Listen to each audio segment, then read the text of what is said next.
কেরানীগঞ্জের ব্রাহ্মণকৃতা এলাকায় দীর্ঘদিন ধরে কথিত এক তালা কবিরাজের কথা শোনা যাচ্ছিল। কোনো অভিযোগ নয়, এবার আমরা সরাসরি যাচ্ছি তার বাড়িতে সত্য জানার জন্য।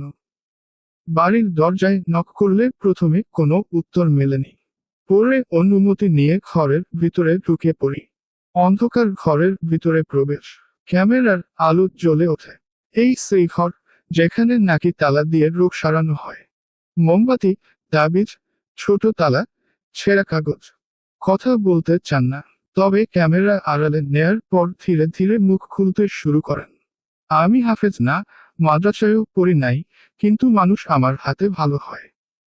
আমরা জিজ্ঞেস করি, আপনি হাফেজ নন, মাদ্রাসায়ও পড়েননি, তাহলে কিভাবে চিকিৎসা দেন? এই তালা খুললে বা বন্ধ করলেই রোগ সারে, বিশ্বাস থাকলে হয়। তালা দেখে স্পষ্ট, এটি সস্তা, সাধারণ তালা। নেই কোনো বিশেষ চিহ্ন, নেই কোনো রহস্য, নেই কোনো বৈজ্ঞানিক ভিত্তি। প্রমাণ কোথায়? কিভাবে ভালো হয়? আপনার কোনো প্রশিক্ষণ নেই, ধর্মীয় শিক্ষা নেই, এগুলো কি শুধু গল্প? তিনি মাথা নিচু করে চুপ করে যান।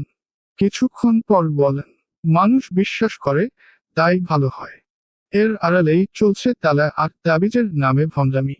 ঘরে থাকা তাবিজ কাগজের প্রতিটি সাধারণ দোকানে বানানো, সবই সাজানো, মানুষকে বিশ্বাস করানোর জন্য।